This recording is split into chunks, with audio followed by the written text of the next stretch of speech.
संगत टीवी देख रहे सारे दर्शकों का निघा स्वागत है। अज के इस विशेष प्रोग्राम दे विच साडे नाल प्रोफैसर कमलजीत कौर ढिल्लों हन, जिन्हां दा वख-वख मामलिਆਂ ਦੇ ਵਿੱਚ अध्यापन ਦੇ ਵਿੱਚ इस्त्री लहर ਦੇ ਵਿੱਚ किसान लहर ਦੇ ਵਿੱਚ एक लम्मा तजर्बा है, लम्मा चौड़ा तजर्बा है।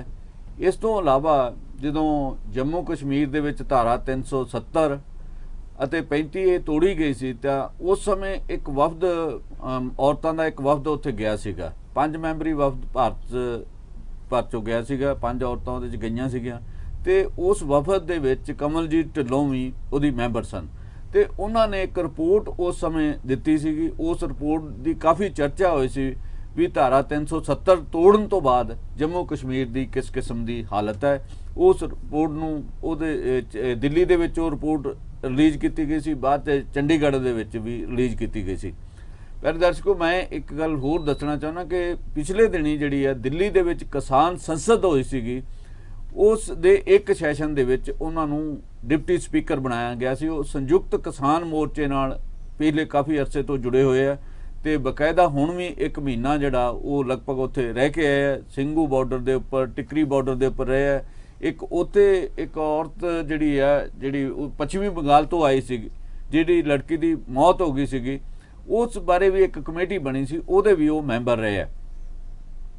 होर भी उन्हां कोल कई जिम्मेवारियां ने। वो भारतीय महिला फैडरेशन की कौमी सकत्तर ने ते उन्हां दा लम्मा चौड़ा अनुभव है ते असीं अज चाहुंदे हां कि उन्हां नूं इस करके असीं इस प्रोग्राम दे विच मेहमान बनाया कि उन्हां जिहड़ी किसान संसद होई पिछले दिनी, औरतां दी किसान संसद, वैसे तो किसान संसद जिहड़ी रोज़ चलती है पर एक औरतां दी किसान संसद 26 जिहड़ी है वो जुलाई नूं होई सीगी। उस संसद दे की अनुभव ने, उहदा की इंपैक्ट पै रहा, असीं चाहांगे कि साडे दर्शकां नाल ओह अपनी गलबात करन, उन्हां नूं अपने अनुभवां तो जाणू कराउण। इस दे नाल ही साडे दर्शकां नूं साडी बेनती है कि हेठां नंबर स्क्रीन ते डिस्पले हो रहा, वो प्रोफैसर ढिल्लों तो जो भी जानकारी लैनी चाहण, उन्होंने सवाल जवाब करना चाहण, उन्होंने करन, मतलब वो हर एक सवाल का जवाब जिहड़ा तुहाडा देणगे। तो मैं हुण प्रोफैसर ढिल्लों उन्होंने बेनती करूँगा कि वो जिहड़े किसान संसद पिछले दिनी हुई है उहदे बारे जिहड़ा वो साडे दर्शकों के रूबरू होण, उन्होंने अपने अनुभव साझे करन भी इस लहर का जिहड़ी किसान संसद की गई है इहदा की इंपैक्ट पै रहा, किस तरीके का अनुभव है। जदों कि दूजे पासे देश की जिहड़ी पार्लीमेंट है वो चल नहीं रही, उहदे च रौला रप्पा पै रहा। अज भी किसानां ने, अज भी पार्लीमेंट मैंबरां ने जिहड़ा संसद के बाहर भी ते अंदर भी रौला रप्पा पाया किसान खेती किसान बिलों नूं लैके ते उहदे नाल जिहड़ा जसूसी कांड उन्हां नूं लैके लगातार मतलब जिहड़ा संसद के अंदर ते बाहर दोनों पासे जिहड़ा रौला रप्पा पै रहा। सरकार गल सुनण लई तैयार नहीं गी, ना ही वो खेती कानून रद्द करन लई जां खेती कानूनां बारे गल करना चाहुंदी है। तो इस स्थिति दे विच जिहड़ी किसान जिहड़ी रोज़ संसद कर रहे उहदा की अहम पक्ष है ते जिहड़ी औरतां दी किसान संसद सी उहदा की अहम पक्ष है। इहदे बारे ढिल्लों उन्हां नूं असीं बेनती करांगे कि वो अपनी गल तुहाडे नाल साझी करन। शुक्रिया जम्मू जी। ये बड़ा ही अहम एक पड़ाव सी किसानी अंदोलन दे विच ते जदों संयुक्त किसान मोर्चे की लीडरशिप ने यह तय किया सी कि असी किसान संसद पैरल जन संसद के रूप दे विच असी पार्लीमेंट के बाहर लावांगे, तो उदों फिर सरकार ने कहा कि तुसी जंतर मंतर दे तक ही बैठ सकते हो। तो फिर उन्होंने एक ऑर्गेनाइज प्रोग्राम तय किया जिस दे विच 22 जुलाई तो साडी किसान संसद चल रही है ते जिहड़ी 26 जुलाई ते 9 अगस्त 2 दिन स्पैशल जिहड़े है औरतां दी जिहड़ी जन संसद है, किसान जन संसद है, उहदे लई तय कीते गए।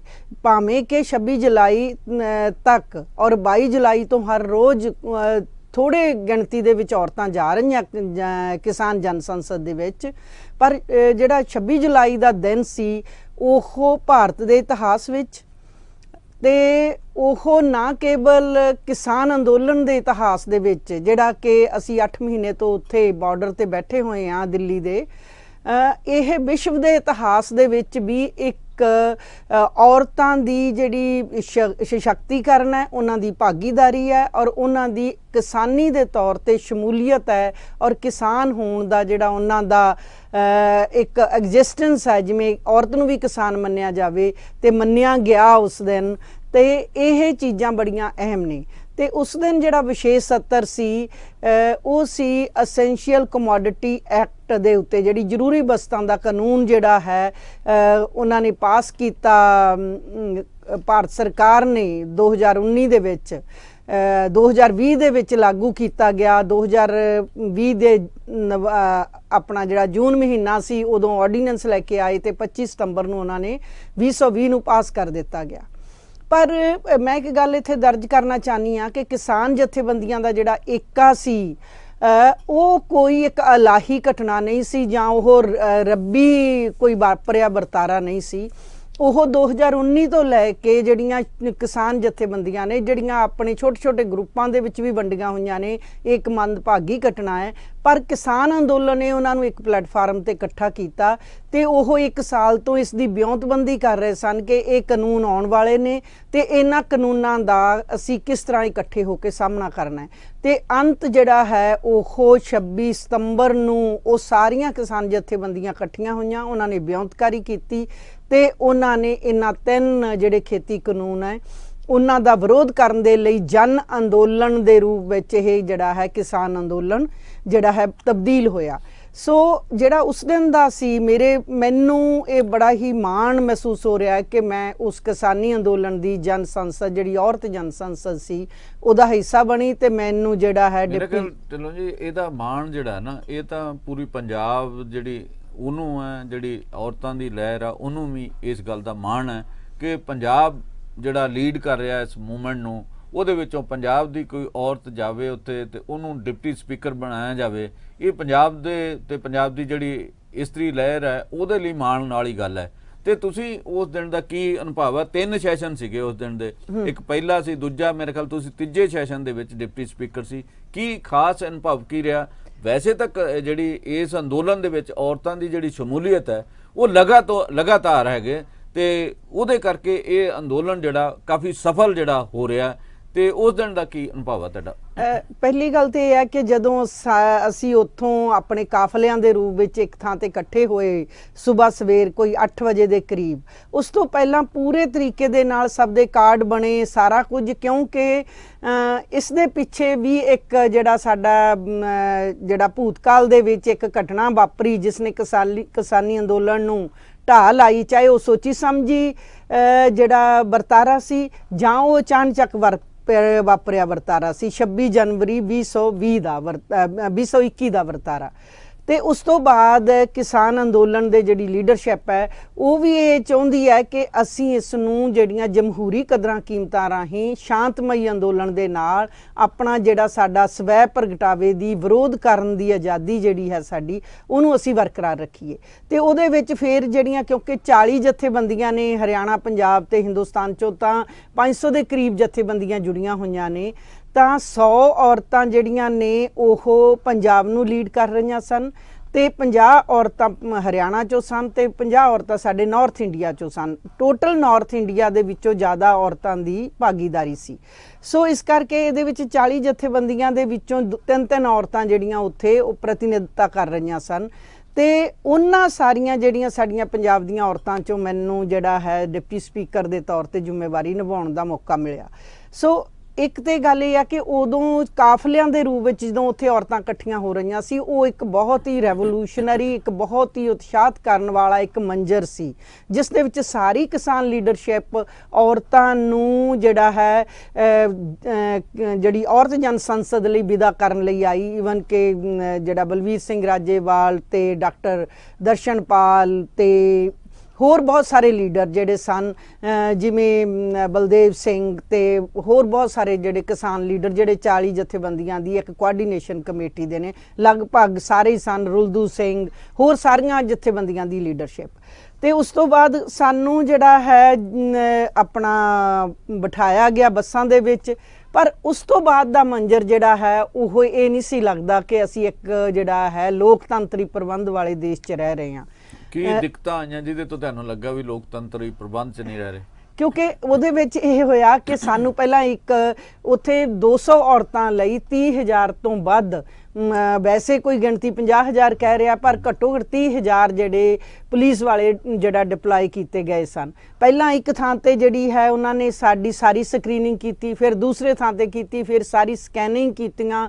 ਮਤਲਬ ਉਹਦੇ ਨਾਲ ਸਾਡੇ ਨਾਲ ਅੱਗੇ ਅੱਗੇ ਕਾਫਲਾ ਬਹੁਤ ਸਾਰੀ ਪੁਲਿਸ ਦਾ ਚੱਲ ਰਿਹਾ ਸੀ, ਪਿੱਛੇ ਪੁਲਿਸ ਸੀ, ਸਾਈਡਾਂ ਤੇ ਸੀ, ਤੇ ਥਾਂ ਥਾਂ ਦੇ ਉੱਤੇ ਜਿਵੇਂ 2-2 ਕਿਲੋਮੀਟਰ ਦੇ ਉੱਤੇ 50-50 ਪੁਲਿਸ ਵਾਲੇ, ਤੇ ਸਾਰੇ ਰਸਤੇ ਦੇ ਵਿੱਚ ਸਾਡੇ ਕਿਸਾਨ ਅੰਦੋਲਨ ਦੇ ਬਾਰਡਰ ਤੋਂ ਲੈ ਕੇ ਜੰਤਰ ਮੰਤਰ ਤੱਕ 10-10 20-20 ਫੁੱਟ ਦੇ ਫਾਸਲੇ ਦੇ ਉੱਤੇ ਪੁਲਿਸ ਜਿਹੜੀ ਹੈ ਖੜੀ ਹੋਈ ਸੀ। ਜਿਹੜੀ ਸਭ ਤੋਂ ਬੁਰੀ ਗੱਲ ਜਿਹੜੀ ਮੈਂ ਕਹਿ ਰਹੀ ਹਾਂ, ਲੋਕਤੰਤਰੀ ਪ੍ਰਬੰਧ ਦੇ ਵਿੱਚ ਅਸੀਂ ਨਹੀਂ ਰਹਿ ਰਹੇ। ਜਦੋਂ ਅਸੀਂ ਜੰਤਰ ਮੰਤਰ ਤੇ ਪਹੁੰਚੇ, ਬਹੁਤ ਸਾਰੀਆਂ ਹਰਡਲਸ ਨੂੰ ਕ੍ਰਾਸ ਕਰਦੇ ਹੋਏ, ਹਾਲਾਂਕਿ ਔਰਤਾਂ ਨਾਅਰੇ ਲਾ ਰਹੀਆਂ ਸੀ ਸਾਰੀਆਂ, ਕਿਉਂਕਿ ਇਸ ਦੀ ਇੱਕ ਕੰਪੋਜੀਸ਼ਨ ਐਸੀ ਸੀ ਕਿ ਜਿਹੜੀਆਂ ਔਰਤਾਂ ਸੀ ਉਹ ਗ੍ਰਾਸ ਰੂਟ ਤੋਂ ਸੀ, ਸਿੱਧੀਆਂ ਜਿਹੜੀਆਂ ਖੇਤੀ ਕਿਸਾਨੀ ਕਰ ਰਹੀਆਂ ਉਹ ਔਰਤਾਂ ਸੀ। ਕੁਝ ਔਰਤਾਂ ਉਹ ਸੀ ਜਿਹੜੀਆਂ ਐਗਰੀਕਲਚਰ ਦੇ ਵਿੱਚ ਲੇਬਰ ਦੇ ਤੌਰ ਤੇ ਕੰਮ ਕਰ ਰਹੀਆਂ, ਕੁਝ ਔਰਤਾਂ ਐਸੀਆਂ ਸੀ ਜਿਹੜੀਆਂ ਇੱਕ ਮਜ਼ਦੂਰ ਦੇ ਤੌਰ ਤੇ ਕੰਮ ਕਰ ਰਹੀਆਂ, ਕੁਝ ਔਰਤਾਂ ਐਸੀਆਂ ਸੀ ਜਿਹੜੀਆਂ ਇੱਕ ਜਿਵੇਂ ਰੈਂਟ ਤੇ ਅਸੀਂ ਲੈਂਦੇ ਹਾਂ, ਜਿਹਨੂੰ ਅਸੀਂ ਮਾਮਲਾ ਜਾਂ ਠੇਕਾ ਕਹਿੰਦੇ ਹਾਂ, ਉਹਦੇ ਉਸ ਜ਼ਮੀਨ ਨੂੰ ਲੈ ਕੇ ਤੇ ਖੇਤੀ ਕਰ ਰਹੀਆਂ ਔਰਤਾਂ ਸੀ ਜਿਨ੍ਹਾਂ ਦੀ ਆਪਣੀ ਜ਼ਮੀਨ ਨਹੀਂ ਸੀ। ਕੁਝ ਔਰਤਾਂ ਉਹਦੇ ਵਿੱਚ ਐਸੀਆਂ ਸੀ ਜਿਹੜੀਆਂ ਐਗਰੀਕਲਚਰ ਇਕਨੋਮੀ ਤੇ ਰਿਸਰਚਰ ਸਨ, ਪ੍ਰੋਫੈਸਰ ਵੀ ਸਨ। ਕੁਝ ਔਰਤਾਂ ਜਿਹੜੀਆਂ ਐਡਵੋਕੇਟ, ਜਿਹੜੀਆਂ ਕਿਸਾਨੀ ਨਾਲ ਜੁੜੀਆਂ ਸੀ, ਕਿਸਾਨੀ ਮੁੱਦਿਆਂ ਨੂੰ ਲੈ ਕੇ ਆਪਣੇ ਕੋਰਟਾਂ ਦੇ ਵਿੱਚ ਜਿਹੜਾ ਫਾਈਟ ਕਰ ਰਹੀਆਂ ਨੇ, ਉਹ ਵੀ ਔਰਤਾਂ ਸਨ। ਸੋ ਤੁਹਾਨੂੰ ਉੱਥੇ ਪਹੁੰਚਣ ਤੋਂ ਪਹਿਲਾਂ ਕਿੰਨੀਆਂ ਥਾਵਾਂ ਤੇ ਪੁਲਿਸ ਨੇ ਰੋਕਿਆ? ਮਤਲਬ ਸਾਨੂੰ ਲਗਭਗ 3 ਥਾਵਾਂ ਤੇ ਸਕਰੀਨਿੰਗ ਹੋਈ, ਤੇ ਰਸਤੇ ਦੇ ਵਿੱਚ ਜਿਹੜਾ ਹੈ ਉਹਨਾਂ ਦੀ ਬੜੀ ਪੈਣੀ ਨਜ਼ਰ ਸੀ। ਸਾਰੇ ਥਾਵਾਂ ਤੇ ਉਹਨਾਂ ਦੀਆਂ ਵੀਡੀਓ ਸਾਡੀਆਂ ਬਣ ਰਹੀਆਂ ਸੀ, ਬਹੁਤ ਜ਼ਿਆਦਾ ਸਰਵੀਲੈਂਸ ਸੀ, ਤੇ ਇਹ ਲੱਗ ਰਿਹਾ ਸੀ ਜਿਵੇਂ ਅਸੀਂ ਇੱਕ ਕਿਸੇ ਖਾਸ ਜ਼ੋਨ ਦੇ ਵਿੱਚ ਐਂਟਰ ਕਰ ਰਹੇ ਹਾਂ। ਸੋ ਇਹ ਚੀਜ਼ਾਂ ਜਿਹੜੀਆਂ ਲੱਗ ਰਹੀਆਂ ਸੀ ਕਿ ਜਿਹੜੀ ਸਾਡੀ ਸਵੈ ਪ੍ਰਗਟਾਵੇ ਦੀ ਆਜ਼ਾਦੀ, ਫਰੀडम ਆਫ ਸਪੀਚ, ਜਿਸ ਦੇ ਉੱਤੇ ਮੋਦੀ ਸਰਕਾਰ ਦੇ ਉੱਤੇ ਕਿੰਤੂ ਪ੍ਰੰਤੂ ਹੋ ਰਹੇ ਆ, ਔਰ ਵਿਸ਼ਵ ਪੱਧਰ ਤੇ ਵੀ ਹੋ ਰਹੇ ਆ।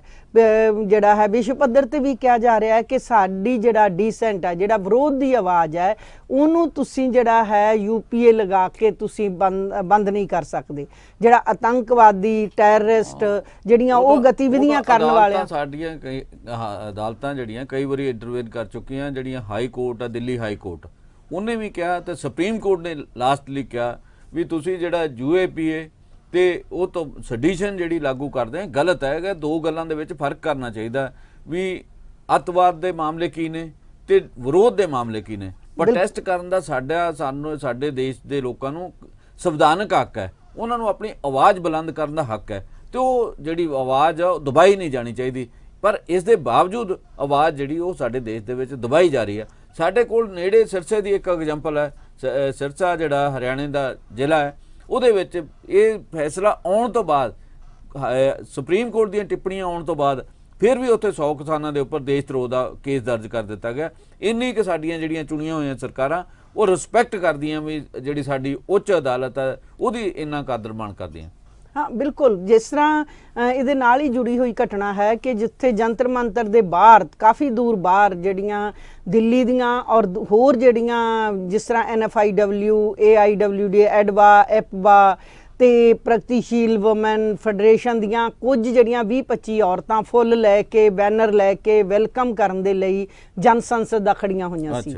ਪਰ ਉਹਨਾਂ ਨੂੰ ਉਸੇ ਵੇਲੇ ਪੁਲਿਸ ਜਿਹੜੀ ਪਕੜ ਕੇ ਜਿਹੜਾ ਹੈ ਉਹ ਥਾਣੇ ਦੇ ਵਿੱਚ ਲੈ ਜਾਂਦੀ ਹੈ, ਤੇ ਉੱਥੇ ਉਹਨਾਂ ਨੂੰ ਸਾਰਾ ਦਿਨ ਰੱਖਦੀ ਹੈ, ਔਰ ਸ਼ਾਮ ਨੂੰ ਉਹਨਾਂ ਨੂੰ ਰਿਹਾ ਕੀਤਾ ਜਾਂਦਾ ਹੈ। ਉਹਨਾਂ ਕੋਲੇ ਕੋਈ ਬੰਦੂਕ ਨਹੀਂ ਸੀ, ਉਹਨਾਂ ਕੋਲੇ ਕੋਈ ਇਸ ਤਰ੍ਹਾਂ ਦਾ ਹਥਿਆਰ ਨਹੀਂ ਸੀ, ਪਰ ਉਹਨਾਂ ਨੂੰ ਜਿਹੜਾ ਪਕੜ ਕੇ ਲਿਜਾਣਾ, ਉਹਨਾਂ ਉਹ ਔਰਤਾਂ ਨੂੰ ਵੈਲਕਮ ਕਰਨਾ, ਕਿਉਂਕਿ ਇਹ ਕਿਸਾਨੀ ਅੰਦੋਲਨ 'ਚ ਵੀ ਤੇ ਹਿੰਦੁਸਤਾਨ ਦੇ ਇਤਿਹਾਸ ਦੇ ਵਿੱਚ ਵੀ ਕਿਸਾਨ ਜਿਹੜੀ ਜਨ ਸੰਸਦ ਹੈ ਔਰਤਾਂ ਵੱਲੋਂ ਕੀਤੀ ਜਾ ਰਹੀ ਹੈ, ਬਹੁਤ ਮਹੱਤਵਪੂਰਨ ਹੈ। ਕਿਉਂਕਿ ਔਰਤਾਂ ਜਿਹੜਾ ਉਸ ਦਿਨ ਸਾਨੂੰ ਮੋਰਚੇ ਵੱਲੋਂ ਜਿਹੜਾ ਇੱਕ ਤੈਅ ਕੀਤਾ ਗਿਆ ਸੀ, ਜਿਹੜਾ ਹੈ ਐਸੈਂਸ਼ੀਅਲ ਕਮੋਡਿਟੀ ਐਕਟ, ਉਹਦੇ ਤੇ ਬਹਿਸ ਹੋਣੀ ਸੀ, ਤੇ ਇਹ ਮੁੱਦਾ ਔਰਤ ਦੇ ਨਾਲ, ਚੁੱਲ੍ਹੇ ਨਾਲ ਤੇ ਸਾਡੇ ਖਾਦ ਪਦਾਰਥਾਂ ਨਾਲ ਜੁੜਿਆ ਹੋਇਆ ਹੈ। ਜਿਵੇਂ ਗ੍ਰੇਨ ਹੈ ਸਾਡਾ, ਜਿਹਦੇ ਵਿੱਚ ਅਨਾਜ, ਦਾਲਾਂ ਜਿਹੜੀਆਂ ਨੇ, ਜਿਹਦੇ ਵਿੱਚ ਚਾਵਲ ਨੇ, ਗੇਹੂੰ ਹੈ, ਇਹ ਸਾਰੀਆਂ ਚੀਜ਼ਾਂ ਜਿਹੜੀਆਂ ਹੈਗੀਆਂ ਉਹਨਾਂ ਦੇ ਉੱਤੇ ਜਿਹੜਾ ਇਹ ਕਾਨੂੰਨ ਕਿਸ ਤਰ੍ਹਾਂ ਥੋਪਿਆ ਜਾ ਰਿਹਾ ਹੈ ਔਰ ਸਾਡੀਆਂ ਸਬਜ਼ੀਆਂ ਦੇ ਉੱਤੇ ਫਲਾਂ ਦੇ ਉੱਤੇ ਕਿ ਇਹਦੇ ਵਿੱਚ ਸਾਡੇ ਦਰਸ਼ਕਾਂ ਨੂੰ ਵੀ ਪਤਾ ਕਿਉਂਕਿ ਹੁਣ ਸਾਰੇ ਵਿਸ਼ਵ ਦੇ ਵਿੱਚ ਇਹਨਾਂ ਕਾਨੂੰਨਾਂ ਦੀ ਚਰਚਾ, ਪਰ ਮੈਂ ਸੰਖੇਪ ਵਿੱਚ ਦੱਸਣਾ ਚਾਹਾਂਗੀ ਕਿ ਇਹ ਜਿਹੜਾ ਐਸੈਂਸ਼ੀਅਲ ਕਮੋਡਿਟੀ ਐਕਟ ਹੈ ਇਹਦੇ ਵਿੱਚ ਇੱਕ ਮਾਦੇ ਹੈ ਕਿ ਜਿਹੜੀ ਜ਼ਖੀਰੇਬਾਜ਼ੀ ਹੈ ਉਹ ਵੱਡੇ ਕਾਰਪੋਰੇਟ ਜਿੰਨੀ ਮਰਜ਼ੀ ਕਰ ਸਕਦੇ ਆ। ਜਿਵੇਂ ਕਿਲਾ ਰਾਏਪੁਰ ਦੇ ਕੋਲ ਅਡਾਨੀ ਨੇ ਇੱਕ ਸੈਲੋ ਬਣਾਇਆ, ਉਹਦੇ 'ਚ 60 ਲੱਖ ਟਨ ਅਨਾਜ ਭੰਡਾਰਨ ਕੀਤਾ ਜਾ ਸਕਦਾ ਹੈ ਤੇ ਉਹਦੇ ਵਿੱਚ ਸਰਕਾਰ ਨੇ ਇਹ ਕਹਿ ਦਿੱਤਾ ਹੈ ਕਿ ਜਦੋਂ ਸਾਡੀ ਐਮਰਜੈਂਸੀ ਹੁੰਦੀ ਹੈ, ਜਦੋਂ ਸਾਡੀਆਂ ਆਪਾਤਕਾਲ ਹੈ, ਕੋਈ ਇਸ ਤਰ੍ਹਾਂ ਦੀ ਭੁੱਖਮਰੀ ਜਾਂ ਕੁਝ ਹੋਰ ਚੀਜ਼ਾਂ ਹੁੰਦੀਆਂ ਨੇ, ਤੁਸੀਂ ਬਾਹਰ ਹੁਣ ਤੱਕ ਦਾ ਜਿਹੜਾ ਕਾਨੂੰਨ ਸੀ ਜਿਹੜਾ 1955 ਦੇ ਵਿੱਚ ਲਾਗੂ ਹੋਇਆ, 1950 'ਚ ਲੈ ਕੇ ਆਈ ਸੀ ਸਾਡੀ ਸਰਕਾਰ ਆਫਟਰ ਇਮੀਡੀਏਟ ਦਾ ਇੰਡੀਪੈਂਡੈਂਸ, ਉਹਨੂੰ ਰੱਦ ਕਰ ਦਿੱਤਾ ਗਿਆ। ਉਹਦੇ ਮੁਤਾਬਕ ਸੀ 10 ਕੁਇੰਟਲ ਅਨਾਜ ਹੀ ਕੋਈ ਜਿਹੜਾ ਹੈ ਭੰਡਾਰਨ ਕਰ ਸਕਦਾ ਸੀ। ਇਹਦੇ ਵਿੱਚ ਅਨਲਿਮਟਿਡ ਤੇ ਜਿੰਨਾ ਮਰਜ਼ੀ ਕੋਈ ਬਾਹਰ ਐਕਸਪੋਰਟ ਕਰ ਸਕੇ, ਈਵਨ ਕਿ ਐਮਰਜੈਂਸੀ ਦੇ ਸਮੇਂ 'ਚ। ਤੇ ਇਸ ਕਰਕੇ ਜੇਕਰ ਇਹ ਕਾਨੂੰਨ ਲਾਗੂ ਹੋ ਜਾਂਦੇ ਹੈ ਤਾਂ ਸਾਡੀ ਭੁੱਖਮਰੀ, ਸਾਡੀਆਂ ਜਿਹੜੀਆਂ ਪ੍ਰਾਈਸ ਰਾਈਜ਼ ਹੋਣਗੀਆਂ, ਸਾਡੀ ਜਿਹੜੀ ਕਿਸਾਨਾਂ ਨੂੰ, ਈਵਨ ਕਿ ਮੱਧ ਵਰਗ ਨੂੰ ਤੇ ਹੇਠਲੇ ਮੱਧ ਵਰਗ ਨੂੰ ਜਿਹੜਾ ਸਾਡਾ ਇੱਕ ਬੇਸਿਕ ਜਿਹੜਾ ਅਨਾਜ ਹੈ ਜਾਂ ਸਬਜ਼ੀਆਂ ਹੈ, ਦਾਲਾਂ ਹੈ, ਉਹ ਵੀ ਬਹੁਤ ਉੱਚ ਕੀਮਤਾਂ ਤੇ ਲੈਣੀਆਂ ਪੈਣੀਆਂ। ਇਹਦੇ ਨਾਲ ਕੀ ਹੋਏਗਾ, ਔਰਤਾਂ ਕਿਉਂਕਿ ਸਾਡੇ ਸਮਾਜਿਕ ਪੱਧਰ ਦੇ ਵਿੱਚ, ਸਾਡੀ ਸੁਸਾਇਟੀ ਦੇ ਵਿੱਚ, ਸੋਸ਼ਲ ਸਟਰਕਚਰ ਦੇ ਵਿੱਚ ਬਹੁਤ ਪਿਛੜੀਆਂ ਹੋਈਆਂ ਨੇ, ਸਿਹਤ ਦੇ ਮਾਮਲੇ ਦੇ ਵਿੱਚ, ਸਿੱਖਿਆ ਦੇ ਮਾਮਲੇ 'ਚ, ਤੇ ਉਹ ਹਿੱਸਾ ਫਿਰ ਔਰਤਾਂ ਦਾ ਹੋਰ ਘਟੇਗਾ, ਚੁੱਲ੍ਹੇ ਤੇ ਬੋਝ ਹੋਰ ਪਏਗਾ। ਜਿਸ ਤਰੀਕੇ ਦੇ ਨਾਲ ਹੁਣੇ ਅਸੀਂ ਰੀਸੈਂਟ ਦੇਖਿਆ ਕਿ ਜਦੋਂ ਕਰੋਨਾ ਕਾਲ ਦੇ ਵਿੱਚ ਕਿਸ ਤਰੀਕੇ ਦੇ ਨਾਲ ਆਕਸੀਜਨ ਜਿਹੜੀ ਹੈ ਉਹਨੂੰ ਭੰਡਾਰਨ ਕਰ ਲਿਆ ਗਿਆ ਤੇ ਆਮ ਲੋਕਾਂ ਨੂੰ ਆਕਸੀਜਨ ਨਹੀਂ ਮਿਲੀ। ਇਹ ਬਹੁਤ ਹੁਣੇ ਦਾ ਉਦਾਹਰਨ ਹੈ। ਸਾਡੇ ਦੇਸ਼ ਦੀ ਪਾਰਲੀਮੈਂਟ ਦੇ ਵਿੱਚ ਇਹ ਆਇਆ ਵੀ ਆਕਸੀਜਨ ਦੀ ਕਮੀ ਕਰਕੇ ਤਾਂ ਕਿਸੇ ਦੀ ਮੌਤ ਹੀ ਨਹੀਂ ਹੋਈ, ਮਤਲਬ ਉਹਦੇ ਬਾਰੇ ਇਸ ਤਰੀਕੇ ਦੀ ਗੱਲ ਹੋਈ ਨਹੀਂ। ਉਹਨਾਂ ਦੇ ਕਹਿਣ ਨੂੰ ਆਪਾਂ ਕੀ ਕਹਿਣਾ ਹੈ, ਕਿਉਂਕਿ ਸਾਡੇ ਪੰਜਾਬ ਦੇ ਵਿੱਚ ਬਹੁਤ ਸਾਰੇ ਸਾਡੇ ਨੇੜਲੇ ਰਿਸ਼ਤੇਦਾਰਾਂ ਦੇ ਜਿਹੜੀਆਂ ਡੈਥਸ ਹੋਈਆਂ ਨੇ, ਉਹਨਾਂ ਦੇ ਕੇਸ ਸਾਡੇ ਸਾਹਮਣੇ ਨੇ ਕਿ ਵੀ ਉੱਥੇ ਆਕਸੀਜਨ ਨਹੀਂ ਮਿਲੀ, ਉਹ ਸਟੋਰ ਕਰ ਲਈ ਗਈ, ਫਿਰ ਬਹੁਤ ਮਤਲਬ ਡਬਲ ਨਹੀਂ 100% ਜਿਹੜੇ ਹੈ ਜ਼ਿਆਦਾ ਮੁੱਲ ਦੇ ਉੱਤੇ ਸਾਡੇ ਲੋਕਾਂ ਨੂੰ ਮਿਲੀ। ਚਲੋ ਜੀ, ਇਹ ਦੱਸੋ ਵੀ 3 ਸੈਸ਼ਨ ਸੀਗੇ ਉਸ ਦਿਨ ਦੇ ਕਿਸਾਨ ਸੰਸਦ ਦੇ। ਕਿਸਾਨ ਸੰਸਦ ਦੇ ਵਿੱਚ ਜਿਹੜੀਆਂ ਔਰਤਾਂ ਸੀਗੀਆਂ ਉਹਨਾਂ ਕਿੰਨੇ ਕੁ ਸਵਾਲ ਪੁੱਛੇ, ਕੀ ਸਵਾਲ ਸੀਗੇ ਉਹਨਾਂ ਦੇ?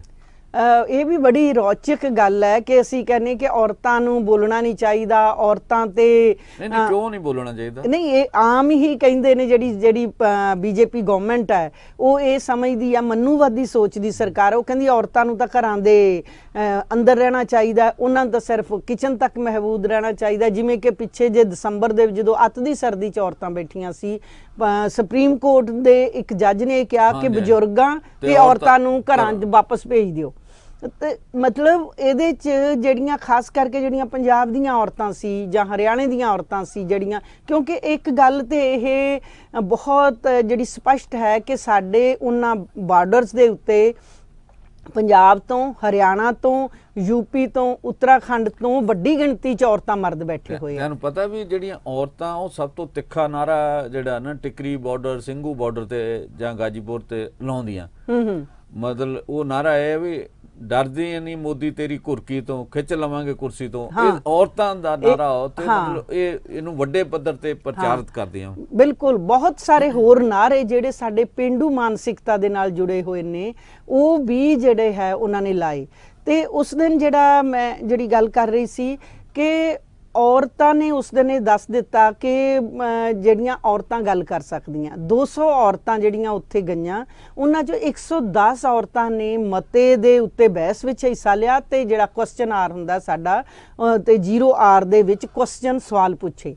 ਇਸ ਤੋਂ ਪਤਾ ਲੱਗਦਾ ਕਿ ਔਰਤਾਂ ਆਪਣੀ ਗੱਲ ਕਿੰਨੀ ਫੋਰਸਫੁਲੀ ਤਰੀਕੇ ਨਾਲ ਕਹਿ ਸਕਦੀਆਂ। ਉੱਥੇ ਇੱਕ ਹੋਰ ਗੱਲ ਦੇਖਣ ਨੂੰ ਮਿਲੀ ਕਿ ਜਿਹੜਾ ਸਾਡਾ ਉੱਥੇ ਜਿਵੇਂ ਅਸੀਂ ਕਹਿੰਦੇ ਗੋਦੀ ਮੀਡੀਆ, ਹਰ ਤਰ੍ਹਾਂ ਦਾ ਮੀਡੀਆ ਸੀ, ਬਹੁਤ ਵੱਡੀ ਗਿਣਤੀ ਦੇ ਵਿੱਚ ਸੀ, ਕਿਉਂਕਿ ਔਰਤਾਂ ਦੀ ਕਿਸਾਨ ਜਨ ਸੰਸਦ ਹੋ ਰਹੀ ਸੀ ਤੇ ਸਾਰਿਆਂ ਲਈ ਬੜੀ ਇੱਕ ਅਟਰੈਕਸ਼ਨ ਦਾ ਉਹ ਮੰਜ਼ਰ ਸੀ ਤੇ ਬਹੁਤ ਸਾਰਾ ਜਿਹੜਾ ਹੈ ਇੱਕ ਉਤਸ਼ਾਹ ਸੀ ਸਾਰੀਆਂ ਔਰਤਾਂ 'ਚ। ਉੱਥੇ ਜਿਹੜੀਆਂ ਗ੍ਰਾਸ ਰੂਟ ਤੋਂ, ਪਿੰਡਾਂ 'ਚੋਂ, ਜਿਹੜੀਆਂ ਖੇਤ ਖਲਿਆਣ 'ਚ ਕੰਮ ਕਰਦੀਆਂ, ਜਿਹੜੀਆਂ ਪੜ੍ਹੀਆਂ ਹੋਈਆਂ ਵੀ ਨਹੀਂ ਔਰਤਾਂ, ਉਹਨਾਂ ਤੋਂ ਵੀ ਮੀਡੀਆ ਨੇ ਸਵਾਲ ਪੁੱਛੇ ਤੇ ਉਹਨਾਂ ਨੇ ਸਵਾਲਾਂ ਦੇ ਜਵਾਬ ਬਿਲਕੁਲ ਸਪਸ਼ਟਤਾ ਨਾਲ, ਕਲੈਰਿਟੀ ਨਾਲ, ਤਫਸੀਲ ਨਾਲ ਦਿੱਤੇ ਇੱਕ ਇੱਕ ਕਲੌਜ਼ ਦੇ ਉੱਤੇ ਉਸ ਦਿਨ ਬਹਿਸ ਹੋਈ ਤੇ ਉਹਨਾਂ ਨੇ ਇਹ ਗੱਲ ਕਹੀ ਕਿ ਔਰਤਾਂ ਜਿਹੜੀਆਂ ਹੁਣ ਘਰਾਂ ਦੇ ਅੰਦਰ ਨਹੀਂ ਬੈਠਣੀਆਂ। ਔਰ ਇੱਕ ਗੱਲ ਕਿਸਾਨ ਮੋਰਚੇ ਨੇ ਇਹ ਵੀ ਬੜੀ ਅੱਛੀ ਕੀਤੀ ਕਿ ਔਰਤਾਂ ਦੀ ਭਾਗੀਦਾਰੀ ਨੂੰ ਤਸਲੀਮ ਕਰਨ ਦੇ ਲਈ, ਉਹਨਾਂ ਨੂੰ ਜਿਹੜਾ ਕ੍ਰੈਡਿਟ ਦੇਣ ਦੇ ਲਈ, ਕਿਉਂਕਿ ਔਰਤਾਂ ਪਹਿਲੇ ਦਿਨ ਤੋਂ ਹੀ ਮੋਰਚੇ ਤੇ ਬੈਠੀਆਂ ਹੋਈਆਂ ਨੇ, ਉਹਨਾਂ ਨੇ ਕਿਹਾ ਕਿ ਨਹੀਂ, ਔਰਤਾਂ ਕੇਵਲ, ਉਹਨਾਂ ਨੂੰ ਇਹ ਕਿਹਾ ਗਿਆ ਮੋਦੀ ਸਰਕਾਰ ਵੱਲੋਂ ਇਹ ਤਾਂ ਰੋਟੀ ਪਕਾਉਣ ਲਈ ਲਿਆਂਦੀਆਂ ਗਈਆਂ ਨੇ, ਇੱਥੇ ਰੱਖੀਆਂ ਗਈਆਂ ਨੇ ਔਰਤਾਂ। ਕਿਸੇ ਨੇ ਤਾਂ ਇਹ ਵੀ ਕਿਹਾ ਸੀ, ਕੰਗਣਾ ਨੇ ਮੇਰੇ ਖਿਆਲ ਕਿਹਾ ਸੀ ਵੀ ਇਹ ਤਾਂ 100 ਰੁਪਈਆ ਦਿੱਤਾ ਹੋਇਆ। ਹਾਂ, ਵੀ ਉਹ ਰੋਟੀ ਪਕਾਉਣ ਲਈ ਲਿਆ ਕੇ ਇੱਥੇ ਰੱਖੀਆਂ ਹੋਈਆਂ ਨੇ। ਔਰਤ ਰੱਖੀ ਨਹੀਂ ਹੋਈ, ਉਹ ਆਪਣੀ ਸਵੈ ਮਰਜ਼ੀ ਨਾਲ ਜਿਹੜੀ ਆਈ ਹੈ। ਤੇ 100 ਰੁਪਏ ਪਿੱਛੇ ਔਰਤਾਂ ਨਹੀਂ ਆਈਆਂ ਪੰਜਾਬ ਦੀਆਂ, ਹਰਿਆਣਾ ਦੀਆਂ ਜਾਂ ਨਾਰਥ ਇੰਡੀਆ ਦੀਆਂ। ਇੱਕ ਗੱਲ ਇਹ ਹੈ ਕਿ ਦੂਸਰੇ ਰਾਜਾਂ ਦੀਆਂ ਔਰਤਾਂ ਹੈ ਨੇ, ਪਰ ਉਹਨਾਂ ਦੀ ਗਿਣਤੀ ਘੱਟ ਹੈ, ਕਿਉਂਕਿ ਜਿਵੇਂ ਨਾਰਥ ਈਸਟ ਸਟੇਟ ਹੈ, ਆਂਧਰਾ ਹੈ, ਕਰਨਾਟਕਾ ਹੈ, ਜਾਂ ਕੋਈ ਹੋਰ ਬੰਗਾਲ ਤੋਂ ਜਿਨ੍ਹਾਂ ਨੇ ਆਣਾ, ਉਹ ਥੋੜੀ ਗਿਣਤੀ ਦੇ ਵਿੱਚ ਨੇ, ਪਰ ਉਹਨਾਂ ਦੀ ਸ਼ਮੂਲੀਅਤ ਵੀ ਇਸ ਜਨ ਸੰਸਦ ਦੇ ਵਿੱਚ ਬਰਾਬਰ ਸੀ। ਮਹਾਰਾਸ਼ਟਰ ਤੋਂ ਆਈਆਂ ਹੋਈਆਂ ਔਰਤਾਂ ਸੀ, ਸਾਡੀਆਂ ਮੱਧ ਪ੍ਰਦੇਸ਼ ਤੋਂ ਆਈਆਂ ਹੋਈਆਂ ਔਰਤਾਂ ਸਨ, ਉੱਤਰਾਖੰਡ, ਈਵਨ ਕਿ ਰਾਜਸਥਾਨ ਤੋਂ ਕਾਫੀ ਗਿਣਤੀ ਦੇ ਵਿੱਚ ਔਰਤਾਂ ਆਈਆਂ ਸੀ, ਦਿੱਲੀ ਤੋਂ ਆਈਆਂ ਸੀ। ਇੱਕ ਮੈਂ ਚਲੋ ਸਵਾਲ ਪੁੱਛਣਾ ਚਾਹੁੰਦਾ ਤੁਹਾਡੇ ਤੋਂ। ਮੈਂ ਆਪਣੇ ਦਰਸ਼ਕਾਂ ਨੂੰ ਇਹ ਵੀ ਦੱਸ ਦੇਣਾ ਚਾਹੁੰਦਾ ਕਿ ਪ੍ਰੋਫੈਸਰ ਢਿੱਲੋਂ ਮੋਗਾ ਜ਼ਿਲ੍ਹੇ ਤੋਂ ਤਖਾਣਬੱਧ ਪਿੰਡ ਤੋਂ ਨੇ। ਵੈਸੇ ਹੁਣ ਪਿਛਲੇ 4 ਦਹਾਕਿਆਂ ਤੋਂ ਚੰਡੀਗੜ੍ਹ ਦੇ ਵਾਸੀ ਹੋ ਗਿਆ ਤੇ ਇਹਨਾਂ ਦਾ ਪਿਛੋਕੜ ਜਿਹੜਾ ਉਹ ਇਹ ਹੈਗਾ ਕਿ ਜਦੋਂ ਵਿਦਿਆਰਥੀ ਸੀਗੇ ਉਦੋਂ ਤੋਂ ਹੀ ਇਹ ਐਕਟਿਵ ਰਹੇ, ਸਰਗਰਮ ਰਹੇ ਤੇ ਵਿਦਿਆਰਥੀ ਲਹਿਰ ਦੇ ਵਿੱਚ ਵੀ ਇਹਨਾਂ ਨੇ ਜਿਹੜੀ ਕਾਫੀ ਭੂਮਿਕਾ ਨਿਭਾਈ। ਜਦੋਂ ਮੈਂ ਮੋਰਚੇ ਤੇ ਗਿਆ ਸੀਗਾ, ਮੈਂ ਕਾਫੀ ਸਾਰੀਆਂ ਔਰਤਾਂ ਨਾਲ ਗੱਲਬਾਤ ਕੀਤੀ ਸੀਗੀ ਤੇ ਉਹਨਾਂ ਨੂੰ ਮੈਂ ਪੁੱਛਿਆ ਸੀ ਵੀ ਘਰ ਦੇ ਨਹੀਂ ਯਾਦ ਕਰਦੇ, ਬੱਚੇ ਨਹੀਂ? ਕਹਿੰਦੇ ਨਹੀਂ, ਫੋਨ ਆ ਜਾਂਦੇ, ਫੋਨ ਤੇ ਗੱਲਬਾਤ ਕਰ ਲਈਦੇ। ਤਾਂ ਅਸੀਂ ਤਾਂ ਉਹਨਾਂ ਨੂੰ ਕਿਹਾ, ਬੱਚਿਆਂ ਨੂੰ, ਪਰਿਵਾਰਾਂ ਨੂੰ, ਆਪਣਿਆਂ ਨੂੰ ਕਿਹਾ ਵੀ ਸਾਨੂੰ ਇੱਥੇ ਕੁਰਬਾਨੀ ਵੀ ਦੇਣੀ ਪੈ ਸਕਦੀ, ਜਾਨ ਵੀ ਕੁਰਬਾਨ ਕਰ ਸਕਦੀ ਹੈ, ਇਸ ਕਰਕੇ ਤੁਸੀਂ ਸਾਡੀ ਵਾਲੀ ਉਡੀਕ ਨਾ ਕਰਿਓ। ਤੇ ਹੁਣ ਇਹ ਤੋਂ ਲੱਗਦਾ ਵੀ ਉਹਨਾਂ 'ਚ ਭਾਵਨਾ ਜਿਹੜੀ ਬੜੀ ਜ਼ਬਰਦਸਤ ਸੀਗੀ ਫਾਈਟ ਕਰਨ ਲਈ, ਆਪਣੇ ਹੱਕਾਂ ਲਈ। ਹੁਣ ਕੋਈ ਔਰਤਾਂ ਨੇ ਇਹੋ ਜਿਹੀ ਸ਼ਿਕਾਇਤ ਤਾਂ ਨਹੀਂ ਕੀਤੇ ਵੀ 8 ਮਹੀਨੇ ਹੋ ਗਏ ਤੇ ਬੈਠਿਆਂ ਲੜਦਿਆਂ ਵੀ ਘਰ ਦੀ ਯਾਦ ਆਉਂਦੀ, ਇਹੋ ਜਿਹਾ ਤਾਂ ਨਹੀਂ ਅਨੁਭਵ ਕੋਈ? ਬਿਲਕੁਲ ਨਹੀਂ। ਇਹੀ ਗੱਲ ਇਸ ਮੋਰਚੇ ਨੂੰ ਸ਼ਕਤੀ ਪ੍ਰਦਾਨ ਕਰਦੀ ਹੈ, ਚਾਹੇ ਮਰਦ ਨੇ ਔਰਤਾਂ ਨੇ। ਕੁਝ ਮਰਦ ਤੇ ਔਰਤਾਂ ਐਸੇ ਨੇ ਜਿਹੜੇ 8 ਮਹੀਨੇ ਤੋਂ ਗਏ ਹੀ ਨਹੀਂ ਵਾਪਸ।